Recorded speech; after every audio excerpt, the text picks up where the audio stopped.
Hello dears, എല്ലാ മക്കൾക്കും എഡ്യൂമേറ്റിൻ്റെ മറ്റൊരു ക്ലാസ്സിലേക്ക് സ്വാഗതം. ഇന്നത്തെ ക്ലാസ്സിൽ നമ്മൾ നോക്കാനായിട്ട് പോകുന്നത് 4ാം ക്ലാസ്സിലെ മക്കളുടെ മലയാളത്തിലെ അവസാനത്തെ യൂണിറ്റ്, 6ാമത്തെ യൂണിറ്റ് ആയിട്ടുള്ള പിന്നിട്ട പാതകൾ എന്നതിലെ നമ്മൾ ഇന്ത്യക്കാർ എന്നുള്ള പാഠഭാഗമാണ് കേട്ടോ. ക്ലാസ്സിലേക്ക് കിടക്കുന്നതിന് മുന്നേ ചാനൽ ആദ്യമായി കാണുന്നവരാണെങ്കിൽ ഒന്ന് സബ്സ്ക്രൈബ് ചെയ്ത് സപ്പോർട്ട് മറക്കരുത്. അതുപോലെ വീഡിയോ നിങ്ങളുടെ കൂട്ടുകാരിലേക്ക് ഒന്ന് ഷെയർ ചെയ്ത് കൊടുക്കാൻ വേണേ. നിങ്ങൾക്ക് ആവശ്യമുള്ള 4ാം ക്ലാസ്സിലെ മറ്റു വിഷയങ്ങളുടെ വീഡിയോസൊക്കെ STD4 ന്യൂ സിലബസ് എന്നുള്ള പ്ലേലിസ്റ്റിൽ ലഭ്യമാണ്. ഇനി മലയാളത്തിൻ്റെ ക്ലാസ്സുകൾ മാത്രം മതിയെങ്കിൽ STD4 മലയാളം എന്നുള്ള പ്ലേലിസ്റ്റ് ഉണ്ട്, അതെടുത്ത് നോക്കുക. അപ്പോൾ ശരി, നമുക്ക് നേരെ ക്ലാസ്സിലേക്ക് കിടക്കാം. ഒട്ടേറെ വൈവിധ്യങ്ങളുള്ള നാടാണ് ഇന്ത്യ. ഈ വൈവിധ്യങ്ങളൊക്കെ നിലനിൽക്കുക തന്നെ വേണം. അതോടൊപ്പം നമുക്ക് ഒരൊറ്റ ജനതയായി തുടരാനും കഴിയണം. ഇത് എങ്ങനെ സാധിക്കും? അതേക്കുറിച്ചാണ് നമ്മൾ ഇന്ത്യക്കാർ എന്നുള്ള ഈ കഥയിൽ വായിക്കാനായിട്ട് പോകുന്നത്. നാളെയാണ് റിപ്പബ്ലിക് ദിനാഘോഷം. നമ്മുടെ ക്ലാസ്സിൽ നിന്ന് ആരെങ്കിലും അതിൽ പ്രസംഗിക്കണം. ഞാനാവാം ടീച്ചർ പറഞ്ഞു തീരുന്നതിന് മുൻപേ 10-20 കൈകൾ ഉയർന്നു. എല്ലാവർക്കും അവസരമുണ്ട്. അതിനു മുൻപ് ഒന്ന് ചോദിക്കട്ടെ, എന്താണ് ഈ റിപ്പബ്ലിക്? നമ്മുടെ പുസ്തകത്തിലുണ്ടല്ലോ ഇത്. നിലാവ് വലിയൊരു കണ്ടുപിടുത്തം നടത്തിയ പോലെ പാഠപുസ്തകം ഉയർത്തി കാണിച്ചു. ക്ലാസ്സിലെല്ലാവരും പുസ്തകം തുറന്ന് നിലാവ് കാണിച്ച പേജ് നിവർത്തി വായിച്ചു. ടീച്ചർ ഇത് വായിച്ചപ്പോൾ സംശയം രണ്ടായി. എന്താണ് റിപ്പബ്ലിക്, എന്താണ് ഭരണഘടന? വിവേകിന് തല പെരുക്കുന്നതായി തോന്നി. റിപ്പബ്ലിക് എന്നാൽ ജനങ്ങളുടെ ഭരണം എന്നാണ് അർത്ഥം. ടീച്ചർ പറഞ്ഞു തുടങ്ങി. ജനങ്ങളുടെ ഭരണം എന്നാൽ? സോനുവിന് സംശയം തീർന്നില്ല. അത് പറയാം. ചില രാജ്യങ്ങൾ ഭരിക്കുന്നത് രാജാക്കന്മാരാണ്. ചില രാജ്യങ്ങളിൽ പട്ടാള ഭരണവുമുണ്ട്. നമ്മുടെ നാട്ടിലും രാജഭരണം ഉണ്ടായിരുന്നു. ഏറെക്കാലം നമ്മുടെ നാട് ഭരിച്ചിരുന്നത് ബ്രിട്ടീഷുകാരാണ്. അവർക്കെതിരായി നീണ്ട സമരം നടന്നു. ഈ സമരത്തിന് നേതൃത്വം കൊടുത്തവരിൽ ചിലരെയെല്ലാം നിങ്ങൾക്കറിയാമല്ലോ. സമരത്തിനൊടുവിൽ നാം സ്വാതന്ത്ര്യം നേടുക തന്നെ ചെയ്തു. ടീച്ചർ തുടർന്നു. സ്വാതന്ത്ര്യം നേടിയ രാജ്യം ആരു ഭരിക്കും? പുതിയൊരു പ്രശ്നം പൊന്തി വന്നു. പഴയ ചില രാജാക്കന്മാർക്ക് ഭരണം കിട്ടണമെന്നുണ്ടായിരുന്നു. ഏതെങ്കിലും മതത്തിൻ്റെ നിയന്ത്രണത്തിലാവണം ഇന്ത്യ രാജ്യമെന്ന് അഭിപ്രായമുള്ളവരും ഉണ്ടായിരുന്നു. എന്നാൽ കൂടുതൽ പേരും ആഗ്രഹിച്ചത് ജനാധിപത്യം വേണമെന്നാണ്. ജനാധിപത്യമോ? അഭിനന്ദ് പുരികം ചുളിച്ചു. ജനങ്ങൾ തന്നെ നാടിൻ്റെ ഭരണ ചുമതല ഏറ്റെടുക്കുന്നതാണ് ജനാധിപത്യ ഭരണം, ടീച്ചർ വ്യക്തമാക്കി. രാജ്യത്തെ സംബന്ധിക്കുന്ന എല്ലാ കാര്യങ്ങളും ജനങ്ങൾക്ക് തന്നെ തീരുമാനിക്കാൻ അവകാശമുള്ള നാടാണ് റിപ്പബ്ലിക്. ഷഹീർ അടിവരയിട്ടു. തീർച്ചയായും. ഷഹീറിന്റെ പുറത്ത് തട്ടിക്കൊണ്ട് ടീച്ചർ തുടർന്നു. അപ്പോൾ എന്താണ് ടീച്ചർ ഭരണഘടന? വിവേക് 2ാമത്തെ ചോദ്യത്തിലേക്ക് കടന്നു. ഒരു റിപ്പബ്ലിക് എന്ന നിലയിൽ സ്വതന്ത്ര ഇന്ത്യയുടെ ഭരണം എങ്ങനെയാവണമെന്ന് തീരുമാനിക്കണമല്ലോ. അതിനുള്ള നിയമങ്ങൾ നാം തന്നെ തയ്യാറാക്കി. അതാണ് നമ്മുടെ ഭരണഘടന. ഡോക്ടർ BR അംബേദ്കറുടെ നേതൃത്വത്തിലാണ് അത് എഴുതി തയ്യാറാക്കിയത്. 1949 നവംബർ 26-ന് ഈ ഭരണഘടന നാം അംഗീകരിച്ചു. 1950 ജനുവരി 26-ന് അത് രാജ്യമാകെ നടപ്പാക്കി. ഇന്ത്യ ഒരു റിപ്പബ്ലിക്കായി. അതിനാലാണ് എല്ലാ വർഷവും ജനുവരി 26 റിപ്പബ്ലിക് ദിനമായി നാം ആഘോഷിക്കുന്നത്. രാജ്യത്തെ ഏറ്റവും പ്രധാന നിയമമാണ് ഭരണഘടന. നമ്മുടെ രാജ്യത്തിൻ്റെ പ്രത്യേകതകളെല്ലാം അതിൻ്റെ ആമുഖത്തിൽ ചുരുക്കി പറഞ്ഞിട്ടുണ്ട്.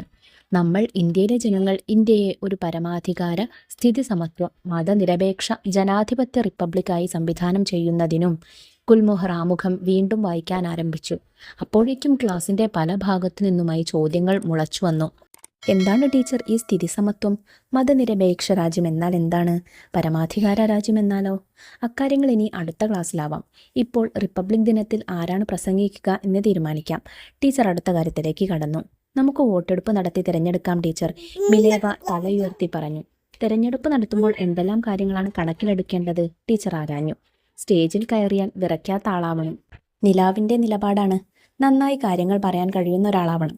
നാദിറ കൂട്ടിച്ചേർത്തു. റിപ്പബ്ലിക് ഭരണഘടന എന്നിവയെക്കുറിച്ചെല്ലാം അറിഞ്ഞ കാര്യങ്ങൾ മറക്കാതെ പറയണം. ആരായാലും, സിദ്ധാർത്ഥ് ഓർമ്മിപ്പിച്ചു. ഇതിനെല്ലാം പറ്റിയ ഒരാളെ നിർദ്ദേശിക്കാമോ? ടീച്ചർ എല്ലാവരോടുമായി ചോദിച്ചു. അല്പനേരം ക്ലാസ് നിശബ്ദമായി. നിളയാവട്ടെ, വിനു നിർദ്ദേശിച്ചു. അതുകൊള്ളാം. കാരണം ക്ലാസ്സിലെ എന്തെങ്കിലും കാര്യങ്ങൾ ഹെഡ് ടീച്ചറോട് അറിയിക്കുമ്പോൾ അവളാണ് നന്നായി കാര്യങ്ങൾ പറയാറുള്ളത്. നീനു പിന്താങ്ങി. നിളമതി, ക്ലാസ് ഒറ്റക്കെട്ടായി പറഞ്ഞു. എന്താ നിളയെ, സമ്മതമല്ലേ?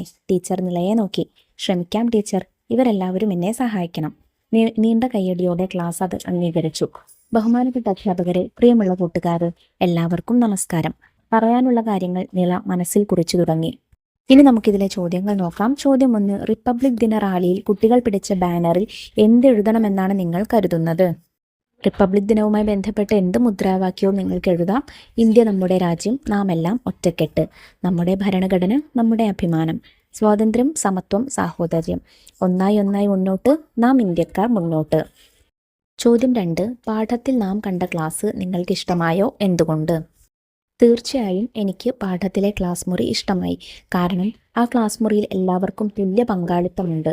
കൂട്ടായി ഉത്തരങ്ങൾ പറയാനും സംശയങ്ങൾ ചോദിക്കാനും കുട്ടികൾ മടിക്കുന്നില്ല. എല്ലാവരുടെ ചോദ്യങ്ങൾക്കുള്ള ഉത്തരം നൽകാൻ ടീച്ചർ ശ്രമിക്കുന്നുമുണ്ട്. ടീച്ചർ പറയുന്നതിനനുസരിച്ച് പുസ്തകങ്ങളിൽ നോക്കി മനസ്സിലാക്കി വിഷയങ്ങൾ കുട്ടികൾ ചർച്ച ചെയ്യുന്നത് എനിക്കിഷ്ടമായി. അവസാനം പ്രസംഗിക്കാനായുള്ള കുട്ടിയെ ഏവരുടെയും ഇഷ്ടപ്രകാരം തിരഞ്ഞെടുത്തതും എനിക്ക് ഏറെ ഇഷ്ടപ്പെട്ടു. ചോദ്യം 3. പ്രസംഗിക്കാൻ നിളയെ തിരഞ്ഞെടുത്തത് വോട്ടെടുപ്പിലൂടെ അല്ലല്ലോ. ഇത് ശരിയാണോ? നിങ്ങളുടെ അഭിപ്രായം പങ്കുവയ്ക്കൂ. വോട്ടെടുപ്പിലൂടെ അല്ലെങ്കിൽ കൂടി നിളയെ തിരഞ്ഞെടുത്തത് ആ സാഹചര്യത്തിന് ചേർന്നതായിരുന്നു. എല്ലാവരുടെയും അഭിപ്രായം മാനിച്ചു തന്നെയാണ് ക്ലാസ്സിൽ അത്തരമൊരു തീരുമാനം എടുത്തത്. പ്രസംഗിക്കാൻ ഏറ്റവും അനുയോജ്യമായ ആൾ നിളയാണെന്ന് ക്ലാസ് ഒന്നടങ്കം സമ്മതിക്കുകയായിരുന്നു. അതുകൊണ്ട് തന്നെ അവിടെ ഒരു വോട്ടെടുപ്പിന്റെ ആവശ്യം വരുന്നില്ല. ചോദ്യം 4. ഭരണഘടന മുന്നോട്ട് വയ്ക്കുന്ന ആശയങ്ങൾ അടിസ്ഥാനമാക്കിയാണല്ലോ സ്കൂളിന്റെ പ്രവർത്തനം. അതിനിയും മെച്ചപ്പെടുത്താൻ എന്തെല്ലാം ശ്രദ്ധിക്കണമെന്നാണ് നിങ്ങൾ കരുതുന്നത്? നിർദ്ദേശങ്ങൾ പങ്കുവയ്ക്കൂ.